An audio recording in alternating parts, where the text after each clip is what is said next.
Hoje, gente, a guerra entre Israel e o grupo terrorista Hamas completa 2 anos em meio a negociações sobre um possível cessar-fogo. O centro das atenções aí está num plano que foi apresentado pelo presidente dos Estados Unidos, Donald Trump. Ô Fred, esse plano de Donald Trump do cessar-fogo, ele tem artifício, ele tem alicerce, base para poder seguir adiante e levar um fim dessa guerra? Ele está sendo a base das negociações, uma vez que tanto Israel quanto o Hamas estão pressionados, né, a entregarem o fim dessa guerra, né? Vamos resgatar um pouco, né, o que acontece. No dia 7 de outubro de 2023, né, por volta das 6h30 da manhã, meia-noite e meia aqui no Brasil, houve o atentado do Hamas, foi o atentado mais grave contra território israelense desde a guerra de 1973, né? 1.200 pessoas morreram, mais de 250 foram feitos reféns, né? Pelo menos 340 pessoas morreram só no Festival de Música Eletrônica Nova, né? Ali no sul de Israel. Foi um trauma muito grande para o serviço de inteligência, para o serviço militar de Israel, e desencadeou uma guerra que deixou até o momento mais de 69 mil palestinos mortos, 160 mil feridos, né? Praticamente 60% de todas as edificações da faixa de Gaza estão destruídas, há um nível de fome catastrófica em torno de 600 mil palestinos. Então é um colapso na região, assim, político, de segurança e humanitário, de dimensões históricas, né? Então essa proposta do Donald Trump chega num momento em que tanto o Hamas quanto Israel estão pressionados, né? Nós estamos aqui, nesse momento, nós temos manifestações de líderes mundiais como Keir Starmer, o Emmanuel Macron, Ursula von der Leyen, o Erdogan da Turquia, todos pedindo, né, um cessar-fogo e a devolução dos reféns, né? A ideia é de que você consiga, pelo menos, alavancar uma forma dessa negociação avançar. Agora, os protestos continuam, a violência continua, houve ataques contra um kibbutz no sul de Israel hoje, né, no aniversário do atentado, houve bombardeios contra a cidade de Gaza e Khan Yunis. Segundo as autoridades da faixa de Gaza, 104 palestinos morreram desde sexta-feira, que foi o anúncio do cessar-fogo. Então nós temos aqui uma situação de ainda muito crítica, muito densa. E esperamos que ao longo do dia tenhamos também manifestações de ambos os lados. Logo pela manhã, naquele horário que eu te falei, meia-noite e 29, aqui no Brasil, houve um minuto de silêncio em Reim, que é onde aconteceu o Festival de Música Eletrônica, onde houve essas mortes, e para hoje à noite é esperado uma manifestação também, hoje à noite, horário de Tel Aviv, na Praça dos Reféns, né, lembrando exatamente esses reféns que continuam em poder do Hamas e do Jihad Islâmico. São em torno de 47 reféns, só que 27 deles seriam apenas restos mortais dessas pessoas. Então estima-se que somente 20 ainda estejam vivos. E tem uma agenda de manifestações em favor do fim da guerra ao longo de toda a Europa. Grécia, Londres, França, Alemanha, eu esqueci qual cidade agora na Alemanha que teria, né? Então tem previsto tudo isso hoje. Agora, ao mesmo tempo, nós temos as negociações em andamento.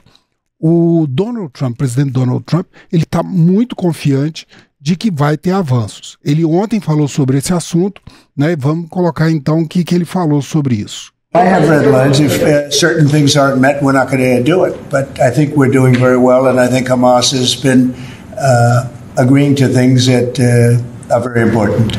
Ele falou exatamente isso, que o Hamas tem pontos que ele está para ceder e ele tem essas informações. O que está acontecendo? Em Sharm el-Sheikh, um balneário na região do Sinai, no Egito, está tendo reuniões trilaterais, né?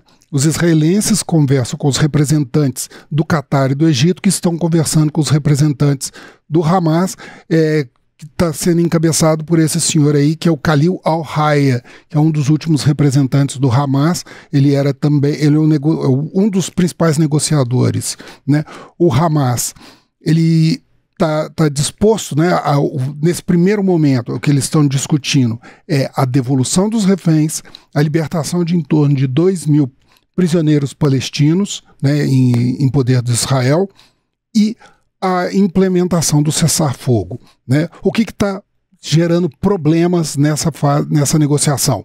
É o afastamento completo, a desmobilização do Hamas como entidade política em Gaza e a entrega das armas para a desmilitarização do Hamas. Então o Hamas não quer abrir mão disso.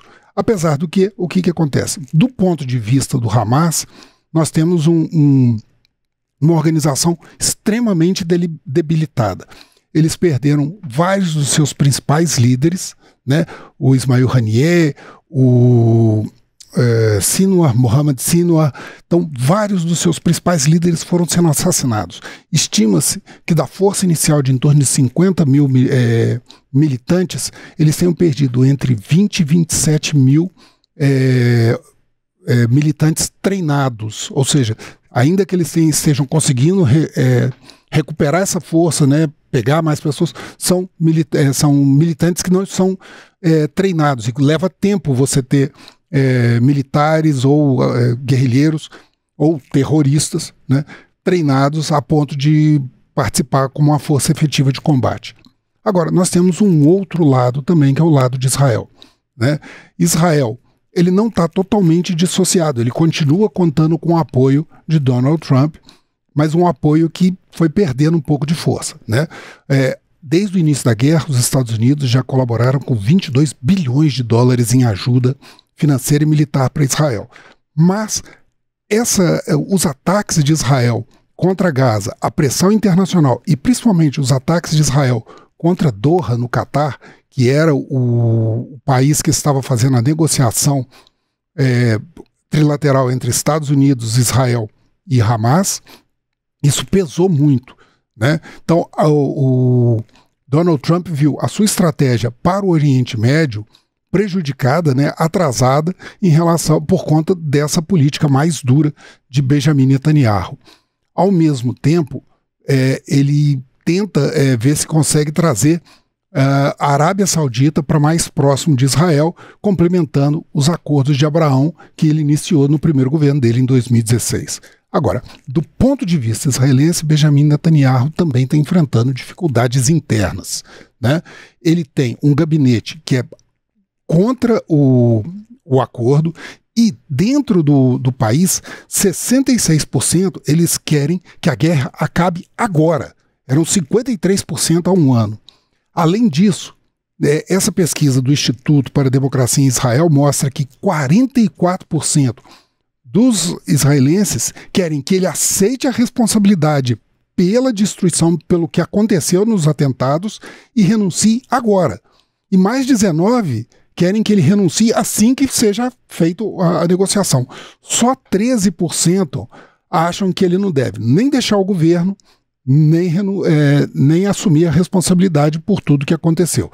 Ele está muito acuado no fronte político, né, interno, no fronte externo também está bastante, apesar dele ainda contar com o apoio dos Estados Unidos, né? Agora, tem toda uma situação também que foi mudando. A dinâmica do Oriente Médio mudou bastante, né?